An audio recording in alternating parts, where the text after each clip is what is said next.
Dear friends, welcome to the episode 2 of Complete Works of Mahatma Gandhi, number 4, London Diary. London, the 12th of November 1888. What led to the intention of proceeding to London? The scene opens about the end of April. Before the intention of coming to London for the sake of study was actually formed, I had a secret design in my mind of coming here to satisfy my curiosity of knowing what London was. While I was prosecuting my college studies in Bhavnagar, I had a chat with J. Shankar Book. During the chat, he advised me to apply to the Junagadh state to give me a scholarship to proceed to London, I being an inhabitant of Surat. I do not perfectly remember the answer I made to him that day. I suppose I felt the impossibility of getting the scholarship. From that time, I had in my mind the intention of visiting the land. I was finding the means to reach that end. On 13th April, I left Bhavnagar to enjoy the vacation in Rajkot. After 15 days of vacation, my elder brother and I went to see Patwari. On our return, my brother said we would go to see Mavji Joshi, and so we went. Mavji Joshi asked me, as usual, how I did, then put some questions about my study in Bhavnagar. I plainly told him that I had hardly any chance of passing my examination first year. I also added that I found the course very difficult.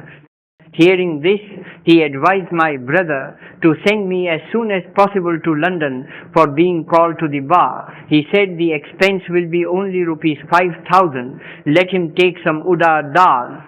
There he will cook some food for himself, and thereby there will be no objection about religion. Don't reveal the matter to anybody. Try to get some scholarship. Apply to Junagadh and Porbandar states.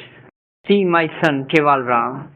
And if you fail in getting the pecuniary help, and if you have no money, sell your furniture. But anyhow, send Mohandas to London. I think that is the only means to keep the reputation of your deceased father. All of our family members have great faith in what Mavji Joshi says, and my brother, who is naturally very credulous, made a promise to Mavji Joshi to send me to London. Now was the time for my exertions. On that very day, my brother, notwithstanding his promise to keep the matter secret, told the thing to Kushalbai. He, of course, approved of it in case I could observe my religion. The very day it was told to Mavji Bhai. He quite agreed with the proposal and offered to give me rupees 5,000. I had some faith in what he said, and when the matter was disclosed to my dear mother, she reproached me for being so credulous, and she said I would never get any money from him when the time comes, which she thought never will come. On that day I was to go to Keval Rambai. I saw him accordingly. There I had not a satisfactory chat. He no doubt approved of my object, but said you will have to spend there at least rupees 10,000. This was a great blow to me, and again he said, you will have to set aside all your religious prejudices, if any. You will have to eat meat. You must drink. You cannot live without that. The more you spend, the cleverer you will be. It is a very important thing. I speak to you frankly. Don't be offended. But look here, you are still very young. There are many temptations in London. You are apt to be entrapped by them. I was partially dejected by this talk, but I am not a man who would, after having formed any intention, leave it easily. He illustrated his statement by giving example of Mr. Ghulam Muhammad Munshi. I asked him whether he could help me in any way in getting the scholarship. He answered in the negative. He said he would very gladly do anything except that. I told everything to my brother. Then I was entrusted with the business of receiving the consent of my dear mother, which I thought was not an arduous task for me. After a day or two, my brother and I went to see Mr. Kevalram. There he saw us, though he was very busy at that time. We had a talk of the similar kind that I had with him a day or two earlier. He advised my brother to send me to Porbandar. The proposal was agreed to. Then we returned. I began to introduce the subject to my mother in joke. The joke was turned to reality in no time. Then a day was fixed for my going to Porbandar. Twice or thrice I prepared to go, but some difficulty came in my way.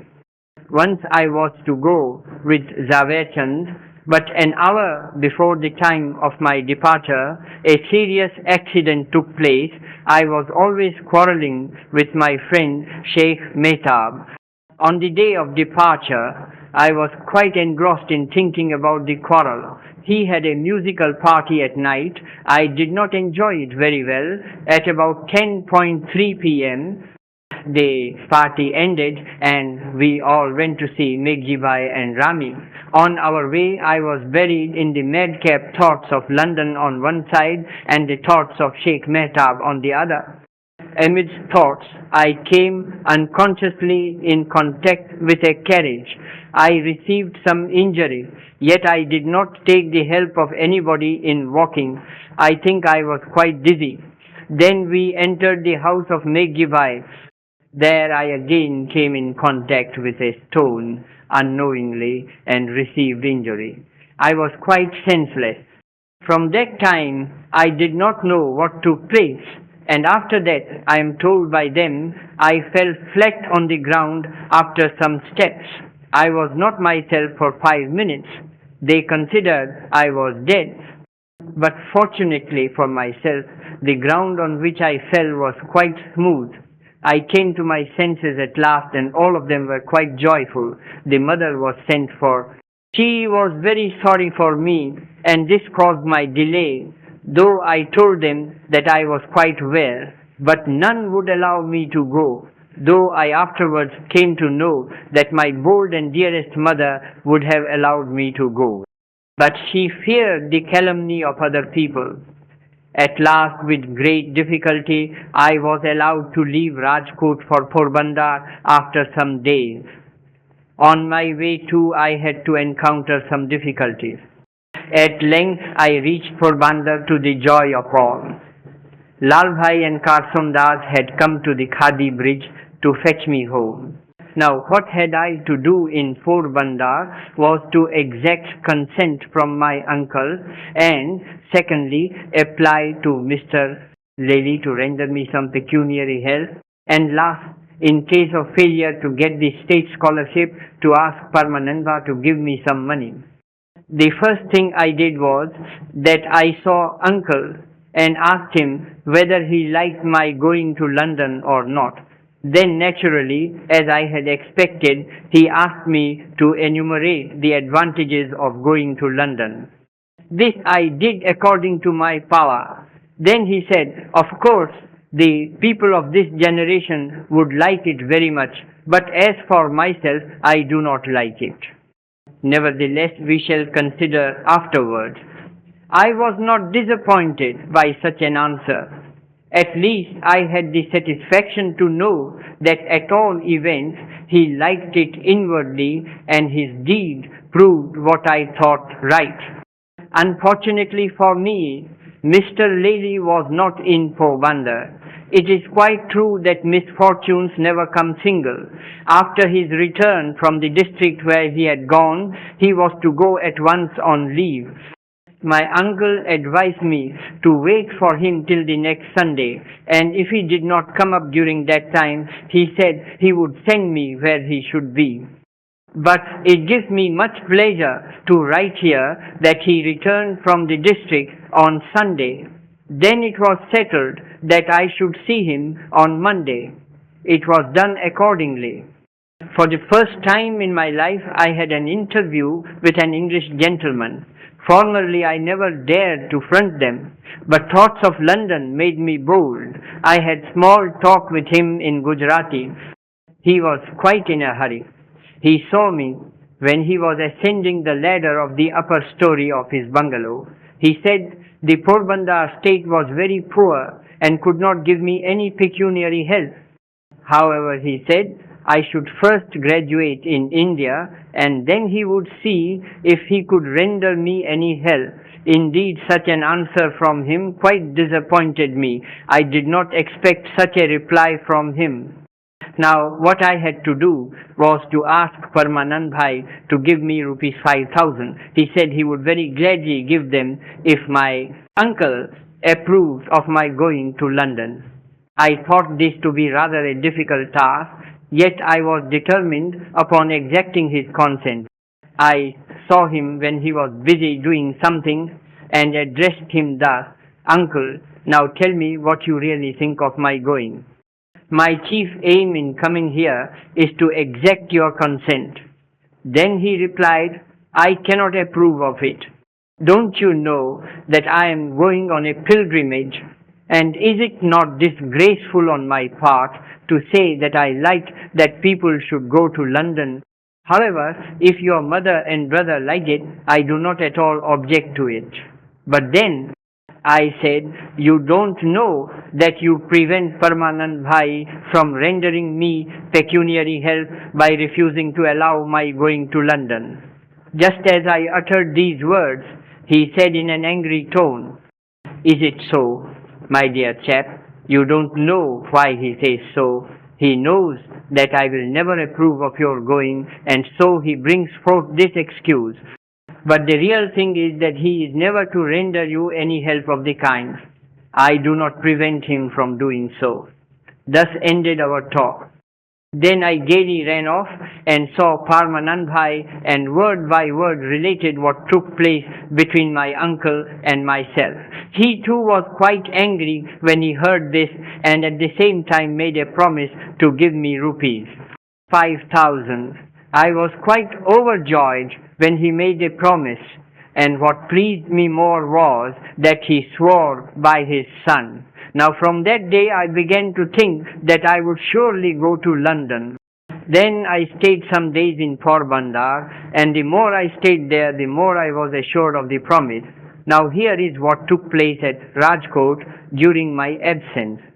My friend Sheikh Mehtab, who I should say is very full of tricks, reminded Mavji Bhai of his promise and forged a letter with my signature in which he wrote that I stood in need of rupees 5,000 and so on. The letter was shown to him and it actually passed for a letter written by me. Then of course he was quite puffed up and made a solemn promise of giving me rupees 5,000. I was not informed of this until I reached Rajkot. Now to return again to Porbandar. At length a day was fixed for my departure, and I bade farewell to my family members and was set off for Rajkot with my brother Karsandar and Megji's father, really an incarnation of my surliness. Before going to Rajkot, I went to Bhavnagar to sell off my furniture and discontinue the rent of the house. I did it only in one day and was separated from the friends in the neighborhood, not without tears from them and my kind landlady. I should never forget their kindness and that of Anupram and others. Having done this, I reached Rajkot, but I was to see Colonel Watson before my departure for 3 years. He was to come to Rajkot on the 19th June 88. Indeed, it was a long time for me because I reached Rajkot in the beginning of May, but I could not help. My brother entertained very high hopes of Colonel Watson. These days were indeed hard days. I could not sleep well at night, was always attacked by dreams. Some persons dissuaded me from going to London, and some advised me to do so. Sometimes my mother too asked me not to go, and what was very strange, that not infrequently my brother also changed his mind, so I was held in suspense. But as all of them knew that I should not leave off anything having first begun it, they were silent. During the time, I was asked by my brother to sound the mind of Mavji about his promise. The result was quite disappointing, of course, and from that time he always acted the part of an enemy. He spoke ill of me before anybody and everybody, but I was quite able to disregard his taunts. My dearest mother was quite angry with him for this and sometimes uneasy. But I could easily console her, and I have the satisfaction to see that I have very often consoled her with success and have made her laugh heartily when she, my dear, dear mother, should be shedding tears on my account. At last Colonel Watson came. I saw him. He said, "I shall think about it," but I never got any help from him. I am sorry to say that it was with difficulty that I could take a trivial note of introduction, which he said in a peremptory voice was worth 1 lakh of rupees. Now really it makes me laugh. Then a day was fixed for my departure. At first it was the 4th of August. The matter was now brought to a crisis. The fact I was to go to England went through the press. My brother was always asked by some persons about my going. Now was the time when he told me to leave off the intention of going, but I would not do that. Then he saw Thakore Sahib of Rajkot and requested him to render me some pecuniary help, but no help was obtained therefrom. Then for the last time I saw Thakore Sahib and Colonel Watson, received a note of introduction from the latter and a photo from the former. Here I must write that the fulsome flattery which I had to practice about this time had quite made me angry. Had it not been for my credulous and dearest brother, I would never have resorted to such a piece of gross flattery. After all, the 10th August came, and my brother Sheikh Mehtab, Mr. Nathubhai, Kushalbhai, and I started. I left Rajkot for Bombay. It was Friday night. I was given an address by my school fellows. I was quite uneasy when I rose up to answer the address. When I spoke half of what I had to speak, I began to shake. I hope I will not do it again when I return to India. Before proceeding further, I must write, many had come to bid me farewell on the night. Messrs. Keval Ram, Chagan Lal, Patwari, Vrajlal, Harishankar, Amolak, Manek Chand, Lati, Popat, Bhanji, Khimji, Ramji, Damodar, Meghji, Ramji, Kalidas, Naranji, Ranchodas, Manilal were among those who came to bid farewell. Jata Shankar Vishwanath and others may be added. The first station was Gondal. There saw Dr. Bhau and took Kapur Bhai with us. Nathubai came as far as Jetpur. At Dhola, Usman Bhai met us and he came as far as Vadhwan. At Dhola, Messrs. Narandas, Pranshankar, Narbheram, Anand Rai and Vrajlal had come to bid farewell. 21st was the day on which I was to leave Bombay, but the difficulties which I had to withstand in Bombay are indescribable. My caste fellows tried their best to prevent me from proceeding further. Almost all of them were in opposition, and at length my brother Kushal Bhai and Patwari himself advised me not to go. But I wouldn't give heed to their advice. Then the sea weather was the excuse which delayed my proceeding. My brother and others then left me. But on a sudden, I left Bombay on the 4th September 88. At this time, I was very much obliged to Messrs. Jagmohandas, Damodardas and Bechadas, to Shamalji. Of course, I owe immense obligation, and what I owe to Ranchodlal I don't know. It is something more than obligation. Messrs. Jagmohandas, Manshankar, Bechardas, Narayandas, Patwari, Dwarkadas, Popatlal, Kashidas, Ranchodlal, Modi, Thakore, Ravi Shankar, Feroze Shah, Ratan Shah, Shamalji and some others came to see me off on board the steamer Clyde. Of these, Patwari gave me ₹5, Shamalji as many, Modi 2, Rashidas 1, Narandas 2, and some others whom I forget. Mr. Manshankar gave me a silver chain, and then they all of them bade farewell for 3 years and departed. Before finishing this, I must write that had it been some other man in the same position which I was in, I dare say he would not have been able to see England. The difficulties which I had to withstand have made England dearer to me than she would have been.